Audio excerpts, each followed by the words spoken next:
Before we start the show, just a word from our sponsor, Undeniable Press. For all your screen printing needs, located in the Corktown district of Detroit, Michigan.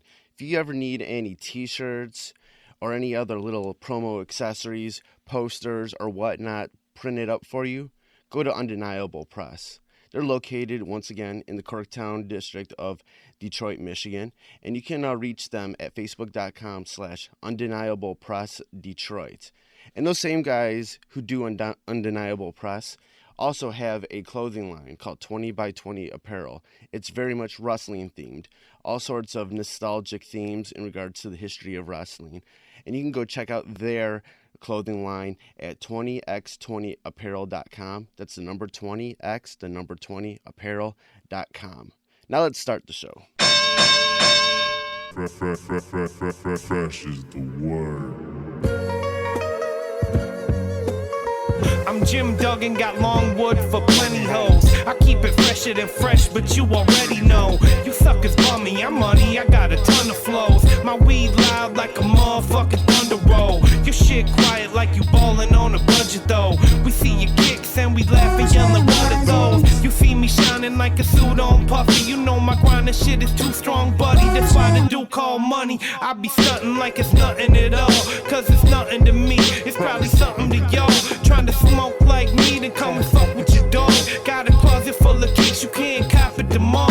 And I'm fresher than the freshest, you can tell it's in my essence. Bitch, you see the way I'm rapping, yes I do this shit to death. Until I'm running out of breath, or tell somebody cut a check. But either way you know it's fresh, and either way you know it's fresh. Fresh, we fresh. Fresh, goddammit, we fresh. Welcome to the Fresh is the Word podcast. I'm your host, Kelly K. Fresh Frazier. This is episode number 88. And this week's guest is producer and drummer Daru Jones. Most known as a drummer for the likes of Detroit hip-hop artists Black Milk or the megastar Jack White, Daru Jones has been one of the go-to drummers in the music industry, playing for a who's who of hip-hop artists.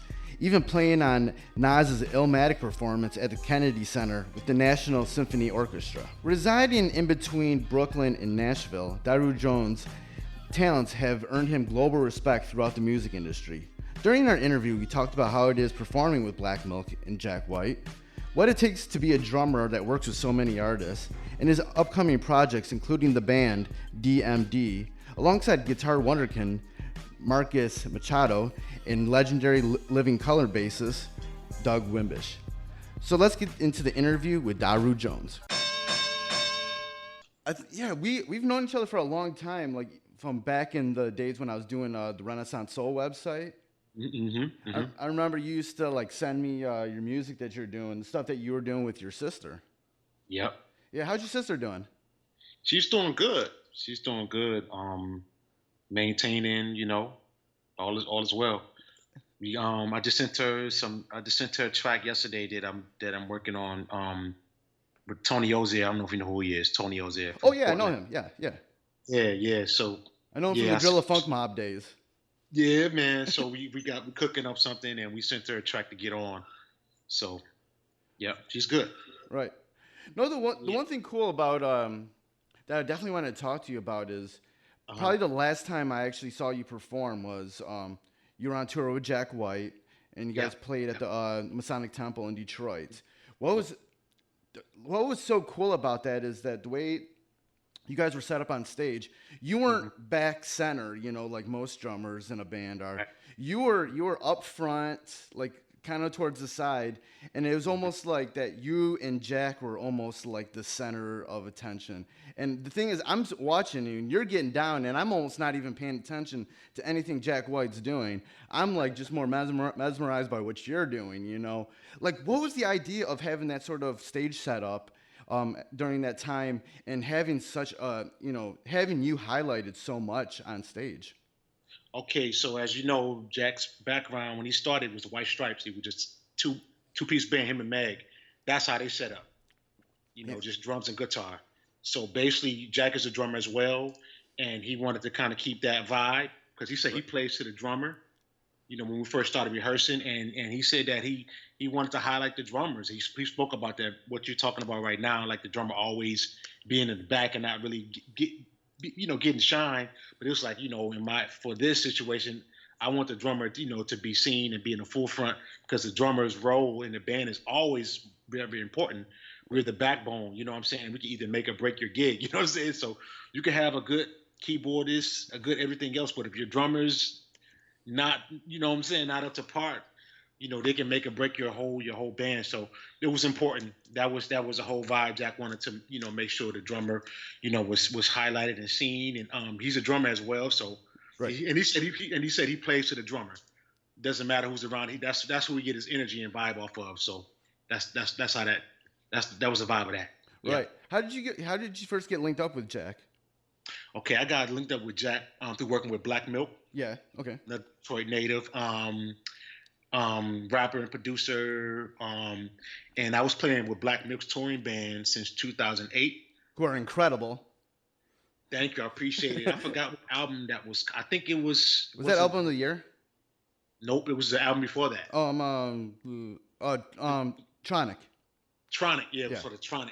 So when the Tronic, album came out, I remember I was living in New York at the time. I remember Hex Murder and Black was like, yeah, we're going to be, doing the album release. I think wasn't that Fat Beats, it was at Southpaw, okay, which is a prime venue in Brooklyn where they close. Anyway, Black wanted to add, a band, and I started working with Black through Slum. I used to play with Slum Village. Yeah. Anyway, I don't want to get off the question. So basically, when Album of the Year came out, I played on that record. I heard that, Jack White is a hip hop head. You know what I'm saying? He before we go on stage, we're listening to like Wu-Tang Clan and all it's bugged out. You know what I'm saying? But anyway, Jack has a label in Nashville called Urban Records, and they were putting out these collaboration EPs with 2 songs. And anyway, I heard that Jack White got a hold to the Album of the Year. It's a song on there called Deadly Medley, has a rock and roll sample. And I think Jack got excited and he rushed out to Black's management, which was Hex Murder at the time. Yeah. And it was, I want to do something with Black, and how can we make this happen? So he invited Black to come to Nashville. He actually offered his own musicians, but Black was like, no, I got my crew that I rock with already. Like I want to bring my band that I toured with, which I was part of that band. We came to Nashville. We did a session. We recorded Brain, and they had already recorded another track earlier that morning. And then the following day, we performed at Jack White's Third Man Records, which is like an all-in-one facilities. They have a performance space area, which is crazy. And they released that. That was incredible. That was an incredible live recording because they released that on vinyl. And I think that's like, to me, that's one of my favorite pieces of Black Milk's discography is that live at Third Man performance.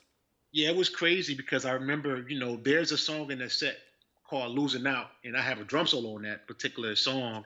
And I never forget it. We played that song, and Jack was in the back of the room. And after my drum solo and after the song was over, Jack comes all the way to the front of the stage. He was like, yeah. So obviously, evidently I did something that impressed him. I went back to New York, and a couple months later after that, Jack's people reached out to me and said he was working with RZA from Wu-Tang Clan, and he asked if I could play drums on that collaboration single. So that's pretty much my introduction to Jack. I mean, there's more to the story, but just to answer that part of the question, yeah. Right. Yeah. And you touched on, working with Black Milk. And to me, whether you are involved in his live performances or not, because there's been other drummers that's filled in, afterwards. You were a part of it at one particular time. How was it, working with Black Milk and sort of building that, when he was building that band together? Because to me, Black Milk's live set is one of the best, if not, top of hip hop, wow. Still today, That's a big statement, but I'm thankful that I was able to, be a part of Black's first touring live band. Basically, like I said, when I was touring with Slum Village, this is the same year when Dilla passed, 2006, and at the end of the year, Slum, they wanted to, add a live band. So in some of the shows, Black would open up. Like we did Blind Pig, you know what I'm saying? So Black would open up for us, and then when some things slowed down, Black was like, if I ever got a live band, I want to use y'all. You know what I'm saying? So he got originally it was just me and Ab. Yeah. He bought us from Cleveland, but he lives in DC. And so that's how that started. Me and Ab, he brought me and Ab in to do the Tronic release show. And eventually we added a bass player. But for that first, I think for the first year or two, it was just me and Ab and Hex. You know what I'm saying? And it was cool because it was different. Black wanted to play certain festivals in Europe, and to play certain festivals in Europe, you need to have a live band. Yes. So that was another reason why he wanted to add the live band to a scenario. And I've been doing the live drumming thing with hip hop, for some time. At least I want to say for more than 10 years, I've been like the hip hop, drummer outside of Questlove, in the Roots, right. Been doing the thing. But, once I got into the New York scene at that time, I just became like on demand, the guy, to play with the artists. But yeah, that's the man. How that started. It was dope because we were able to bring the live element and take his production work to like another level. And through that, Black was like, well, when I record my next album, which was album of the year, I want to use y'all, I want to use y'all on the record. I never forget going to, to the D and working with Black for like 3 days, and we just banging joints out, which he used a couple of songs for the Random Acts project. I don't know if you know that. Yeah. But yeah, that was pretty much that experience, working with Black. Yeah. I think sometimes when a hip hop MC, wants to incorporate the live band into their live shows or even their recordings, that they might not understand what they're getting into, and it might be a hard transition. How do you, as being somebody that was in demand, how do you go about helping sort of that process to making it where, the MC can perform seamlessly with a live band? That's a really good question. I know for me, what helped me out is I'm a producer as well. So that right there gave me the insight on what would work for this song. You know what I'm saying? I know the hip hop live band thing is changing nowadays. You have a lot more of the artists, the backing bands, where a lot of the musicians may have that church background, where it's about I'm using a lot of fills. But the school where I come from, playing my part, enhancing the music, not overplaying, but just adding. You know what I'm saying? So that's a really good question. I think just trying to keep the original integrity of the record, you know what I'm saying, and just enhance it by adding the live drums on top versus putting too much. And I think that's been a help to my career, and why, I feel like I may have gotten a couple more jobs because people know that I'm going to pay attention and learn the breaks just like the record. You know what I'm saying? It's very important. That's very important to me. So, I do find my own areas where I can add my sauce in, but for the most part, that's what helped by me being a producer, helped my mindset on, okay, this is what he played. Let me try to replicate that. You know what I'm saying? And then add little spices here and there. But yeah, does that answer your question? Oh, definitely. Yeah, definitely. Cool. Earlier you were, mentioning how like during the time performing with Jack that, how that the drummer is sort of the backbone of everything. And you've definitely worked with some big names throughout the years. Name some of those big names that you've actually, been able to perform with. Okay. So at the time I went from, I think the same time when I started working with Black on the live tip, I started working with Talib Kweli.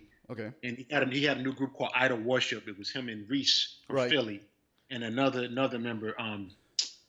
I forgot from Toronto. It's on the tip of my tongue too. I know exactly who you're talking about. Yeah. It's a shame that because he was just here in Nashville, not recently, but kind of recently. Graf no. Yes. They had a group called Idol Worship, and I remember getting a recommendation from a good friend, Ray Angry. He plays with the Roots, keyboard player. He's the other keyboard player that they use. And I remember, I started playing with Idol Worship. It was like it wasn't even a hip hop group. They would top Kweli. He was doing something different, more on a pop. He would still rap, but it was more like on a pop, like pop old school with little rap. And then eventually through that, I started playing with Tyler Kweli as a solo artist. You know what I'm saying? He brought me out and hired me as the music director, which I put the band together. Outside of Kweli, I started, I got a chance to play with Nas. Actually on the record that just came out for Record Store Day, it was Illmatic Anniversary. I don't know if it's the 20th, 25th year, 20. Anyway, that album just came out. I played with Nas. I got to work with, Pharoah Monch. I mean, let me see. At one point in time too, during the same time when I was working with Black and Talib, I was working with Ski Beats. Yeah. He's a producer that produced Jay-Z's first record and a lot of hits. Camp Low. We played in the house band when Dame Dash formed. Was it Blue Rock? He had the Dojo DD-172, and we played in the house band with Ski B. So all the projects that they were producing, from Currency, 24-Hour Karate School, there was other projects that I were not involved with, but we was a house band. You know what I'm saying, for Styley, everybody that was around. So the Blue Rock was like the next generation of like what was the first one? Jay-Z and Kanye West. What did they call that? Oh, Rockefeller. Right. So this was like the next phase of Rockefeller, but like the next generation. So I was thankful that I was a part of that, and that we had a good run. We had a good run with that, and then Black Moon. I mean, the list goes on. A lot of some of my favorite artists that I grew up on. I'm thankful that I was now given the opportunity. It was a dream, for me to be able to back them, because I always like, man, by me not being a producer, I was like, man, if I only had the opportunity to play with these artists, I know exactly what they need. So it was definitely a blessing. Definitely a blessing. I played with Jean Grey, and my mind is drawing a blank right now, but yeah, I've gotten a chance to work with some amazing and legendary talented artists. Yeah. Why were you able to, sort of be that much in demand? What is, some sort of advice that you would give to somebody listening to this podcast right now to, make yourself as a musician to be in demand in that sort of way? Be nice, be on time, be a team player, and just recognize that it's not about you at the end of the day. It's about making everybody sound good. Right. Yeah. And recently, and like you mentioned before, it just came out on Record Store Day. You had the Nas Illmatic at the Kennedy Center in DC. How was that experience? Because I see you in the gatefold and everything. Your pictures right there, playing right alongside Nas. It looks crazy, man. Man, it's just, I'm still bugged out by it. Just growing up as a youth, being a fan of that record, it was surreal. That was a different experience for me, because that was my first time playing with an orchestra. So it's a lot of rules and a lot of moving parts, and it was a little challenging, to be honest. It was a little challenging, what I'm saying, because everything has to be precise. And you're watching the constructor, director. It's a whole, it was definitely a challenge. But at the same time, outside of those challenges, it was still a great opportunity. Derek Hodge, brought me in. Derek Hodge from the Robert Glasper Experiment. Okay. The bassist, what I'm saying, he's one of our, one of the best bass players out there, in our current, generation. Derek Hodge, and also worked with Travis Sales was on the bandstand keys. Incredible talented, and then we had Green Lantern. It was a dream. It was definitely a dream come true, and I'm just thankful that I was able to be a part of that. That was such a big deal, in my discography. How much preparation did go into making that performance work? We only did 2 days. 2 days. 2 days of rehearsal. Nas rehearsed. We had band rehearsal first with the orchestra, and then for a certain part of the day, and then the other part of the day, we Nas came and rehearsed with us. So, what was challenging for me was too, playing with orchestra. everything is really dynamic. So I'm thinking hip hop. I'm gonna go in and play loud. You know what I'm saying? Like how I normally do. This was the total opposite. And it was kind of frustrating to me because it was like, man, I know the producers that produce these beats like Premier and it's hard body. You know what I'm saying? Hardcore. So how am I going to still have that same aggression and play at a very low dynamic? And I had to almost on some records, some songs play with these like hot rod brushy type of sticks, and I was like, man, I made it work. You know what I'm saying? And but you know, we made it do what it do. I knew the records anyway, so for the most part, I'm just thankful to be a part of it. Yep.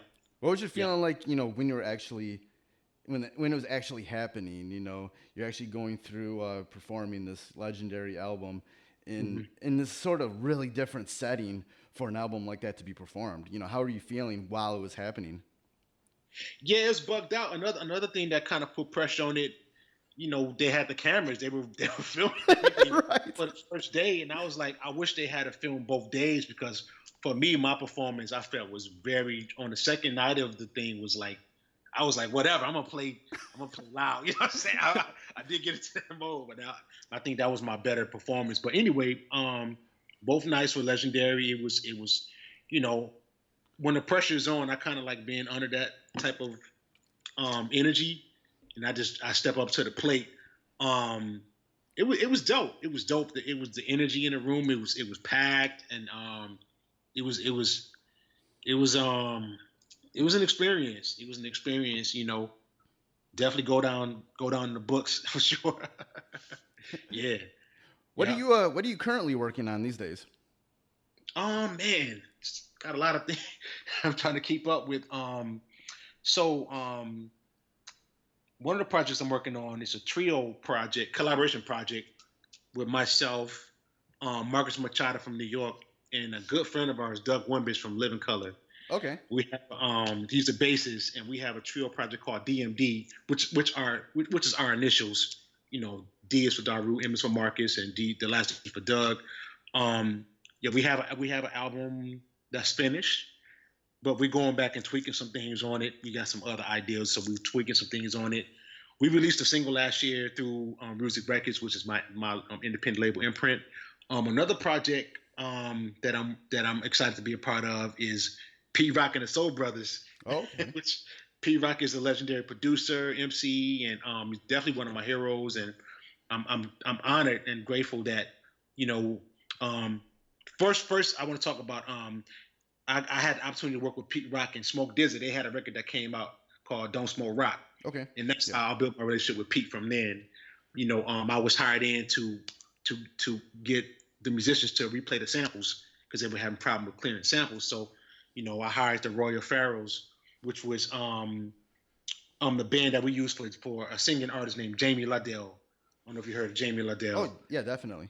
Yeah, so we were the backing band for Jamie Laudel. I hired pretty much the same ensemble to do the Pete Rock and Smoke Dizzy album. So anyway, this went to Jazz Festival that happens once a year in New York was coming around, and Pete wanted to add a live band, and you know, we had a good working reputation from that, and got some recommendations from other people, so we got that formed. I was hired in to be the music director, so I gave a recommendation for the musician who I thought, and then Pete had some recommendations of people that he wanted, like Mono Neon was a request. Right. And yeah, I'm excited about that project. I think we perform at least like 3 shows, and we have like a pregame something coming out soon, just to kind of set up, and then we're working on it. We're working on the LP, and so look out for that.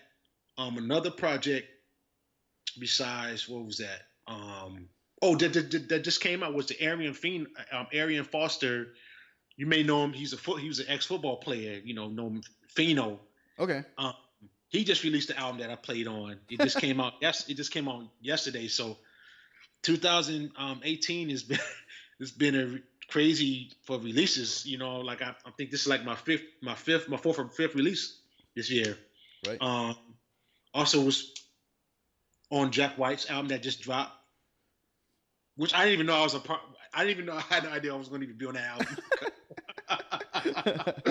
It's bugged out. I was in Europe last year and during the summertime touring with Jamie Lauderdale, and then I remember seeing photos on the internet that Jack had, went and recorded with two different lineups, lineup in New York and a lineup in LA.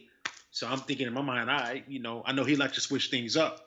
So I didn't think I was only going to be a part of the band, but then I get, email or I got email blast, something I got, and it was the promo for Jack's album coming out, and I saw my name, like, what? Like, that's what's up. I'm like, all right, I'll take it. Like, oh, fuck it, all right, cool. Yeah, so that album, and then like I said, Aaron Fino's album just came. Fino's album just came out yesterday, and I played on that.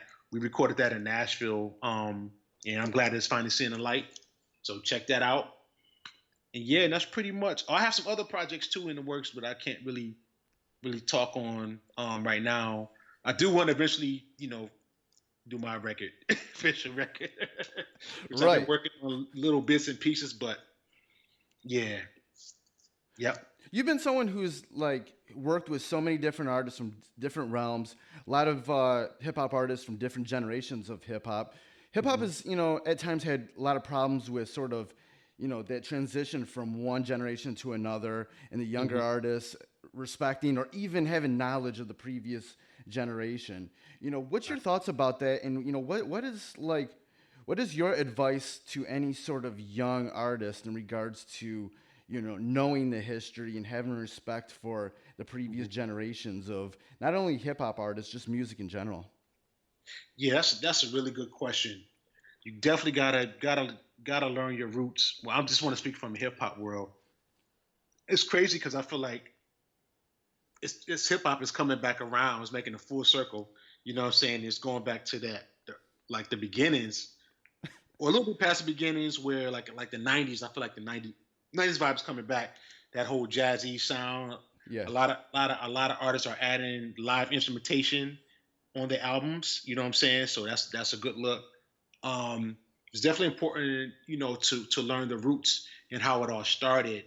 From just with the DJ, looping up a break. You know what I'm saying, in a certain part of a classic James Brown record, or God, that's the essence. You know what I'm saying, and just looping that thing around and MCs rapping over it.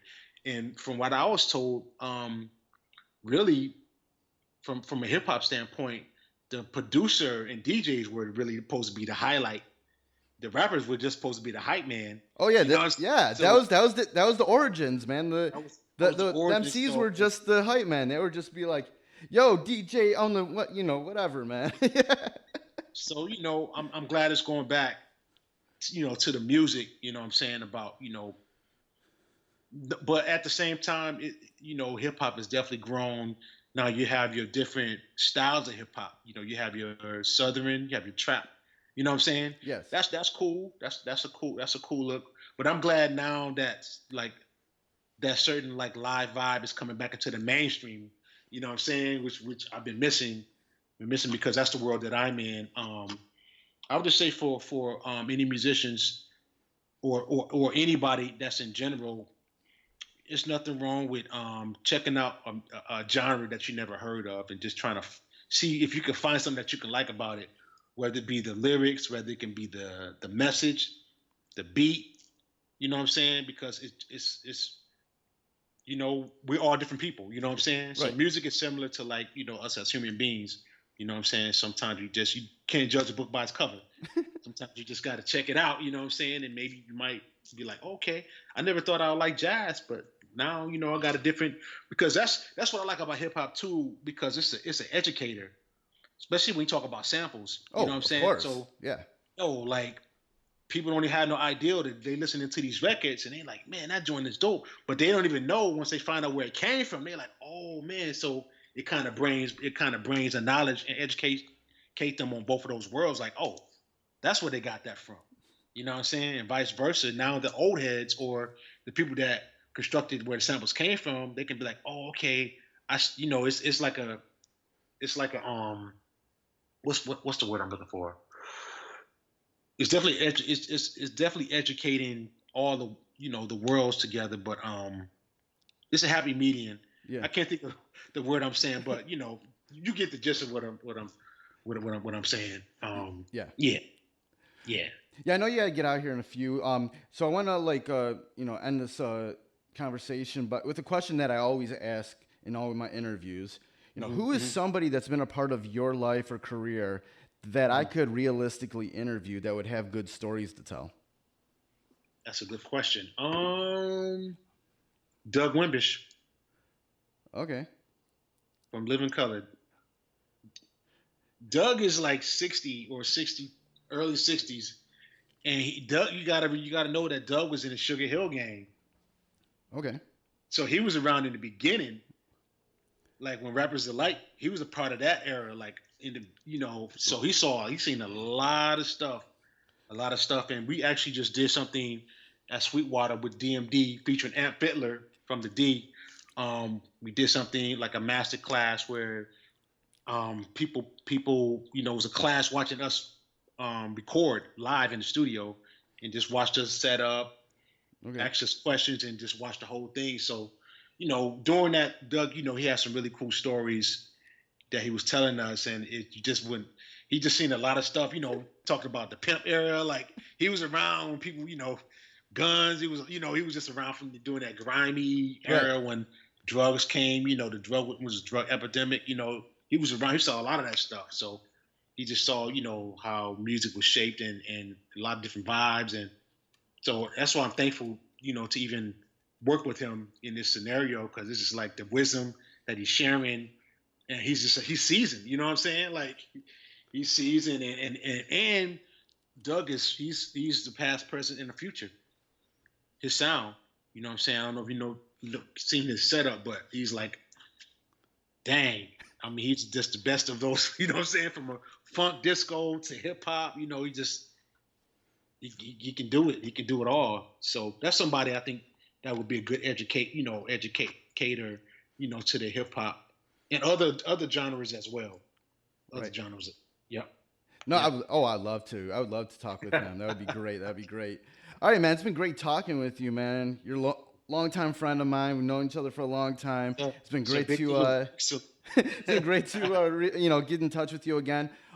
Anybody that wants to check out what you're doing, find out about your music or anything, follow you online. Where can they find you online? Okay, you can find me at www.rusicrecords.com. That's rusicrecords.com. And my website is down for maintenance right now, but you can find me on all the socials at my name, Daru Jones, Daru Jones, Twitter, Instagram, Facebook, all of that stuff. Just type in my name and you can keep up. The Instagram is pretty much the latest 411. I'm very overwhelmed right now with a lot of things, and that's the social network channel that I use to keep. That's what's current, what's happening. Like, yeah, you have a lot of good shit on your Instagram. I appreciate it, man. I mean, it's got to keep the streets fed. You feel me? These streets want to stay fed, and it's not easy. Having fresh content. You know what I'm saying? I use my social networks like a diary. You know what I'm saying? And that's what I use it for, to hopefully inspire and also show people this is, you can do it too. Everybody uses their social networks for different reasons, but I use mine to inspire and also, to show people like anybody can do. Like, I won't say anybody can do this, but if you have a passion and drive, you can document it, and you can also look back and watch your growth and encourage yourself when you have a down day. You be like, oh man, look back on my feet. I was like, I'm doing all right. I'm doing all right. Definitely. All right, man. It's been great talking with you, man. Thank you. Yeah, I want to speak like I'm currently residing in Nashville. I'm from Brooklyn, New York. Oh yeah. And this is where I've been. I'm going back and forth on a regular basis, and it's been cool. Just one of my goals that I wanted to do was just expand outside of the genres that people know me, that I'm known for. I've done, like in New York, I've done a lot of hip hop, soul. I was playing with John B, and I wanted to expand. Once I started working with Jack, I was like, man, this is a whole nother world that I ain't even, I want to, you know what I'm saying? I wanted to check out. So that was one of my goals, moving to Nashville to get into country, you know what I'm saying? Which I've done some country sessions, done some more rock sessions. So I like expanding. I don't like being in the box. You know, I wanted to be like a genre bending drummer where you can place me in any scenario. Just like my heroes I look up to, you know, I wanted to, you know, follow that and yeah. Yep. Oh yeah, and you've always been more. You've impressed me more than most drummers I see. And I know you can always do whatever you want. You're definitely genre-list, genre bending, genre whatever. I appreciate that. I'm still learning though. You know, I'm still learning. You know, right. I mean, it's always good to be always a student. You know, forever a student. Yeah, you know what's another thing too, like just trying to find my voice. That's always been my journey, you know, because for years, like when we start our thing, we want to emulate our heroes, you know what I'm saying? But at some point in your career, you know I wanted to find my own lane and find my own voice. So that's been my goal, and I feel like, you know, I'm fine tuning and I'm getting, you know, I'm getting somewhere. It's almost there, you know, you're feeling it. Yeah, so I think that's important, and that's what's going to keep the game fresh, because there's too many people out there just carbon copying. You know what I'm saying? Like it's easy to do that, but you know, yeah, you just want to, you know, find your lane and stick with it. Keep doing it until it comes in style. You know what I'm saying? Of course, just do it, man. Just do it. Yeah, Jay Dilla is definitely an example of that. You know, he was ahead of the game, and you know, he was making tracks. People may not have understood what he was doing at the time, you know what I'm saying? But it's crazy. Like stuff that he produced like years back is still current for today. Right. Still sounding like, oh, this is something it's still not ahead. It's still ahead of its time. It was made 15, 20 years ago. Still ahead of its time. Exactly. That's what I want to contribute to the game. You know, that's the mark that I want to leave. Well, I definitely feel like you're on that track, if not already there, you know. Appreciate it. But I definitely got to, you know, I want to continue to pay respect to my elders. You know what I'm saying? There's a lot of people out there. I want to say this. Big shout to Questlove, you know, being an advocate for putting the drummer back in the forefront. Yes. You know, and he's definitely the advocate, you know, big up to the roots, you know what I'm saying? You know, maintaining and being an example of just having a band that can be together for that long, you know what I'm saying? And, you know, big shouts to that, and other drummers that are putting us back at the forefront. We're not the, you know what I'm saying? Like for years, you know, drummers, we got the low end of the stick. You know what I'm saying? You know, a lot of those James Brown records, like had the opportunity to meet Clyde Stubblefield. Yeah. Rest in peace. You know, and he told me some stories about, you know, how things were, you know, back in the days, and sometimes the drummers, we got the low end of the stick, you know, so it's just, we can, like I said, we can make or break your gig, you know what I'm saying?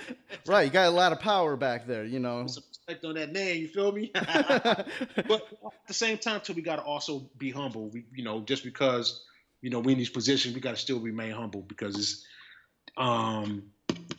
the industry is saturated, you know what I'm saying? So that's when you think it's just some little 14-year-old or some little 10-year-old that can crack your neck, you know what I'm saying, and take your gig. So you got to make sure you be humble, be nice to people, you know, build a rapport, you know what I'm saying, and just be thankful and, yeah, show love.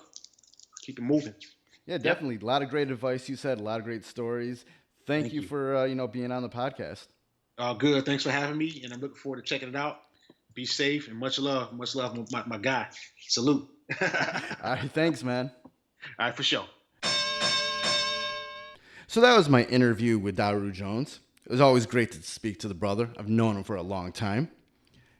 Now on to this week's Fresh Pick of the Week. This week's pick is the new instrumental beat album, The Snake Pit, from Detroit producer Foulmouth. For those of us who know Foulmouth, he eats, drinks, and breathes making beats. And The Snake Pit is another in his already long list of quality projects.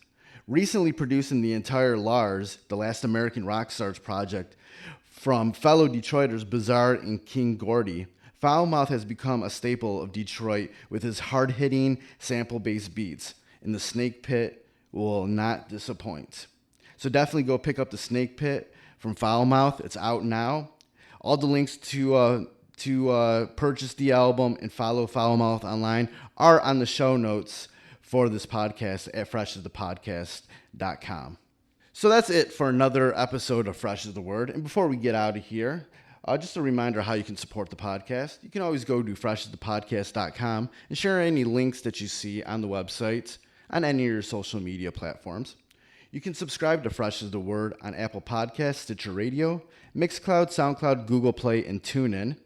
Just search Fresh is the Word and it'll come up. And if you can, especially on Apple Podcasts, rate and review it. 5 stars would be great. And that would definitely help out the show. And if I do see that you've left something, I'll read it on an upcoming episode. And you can follow me online on Twitter and Instagram at KellyOmegaFresh and on Facebook at facebook.com/KFresh. And you can follow Fresh is the Word on all the social media on Twitter at FITW Podcast and Instagram at Fresh is the Word Podcast and on Facebook at facebook.com/Fresh is the Podcast and on SoundCloud at soundcloud.com/Fresh is the Word Podcast. Thank you for listening. It's another episode in the books. Thanks again. See you next week. Goodbye and good night. Fresh is the word.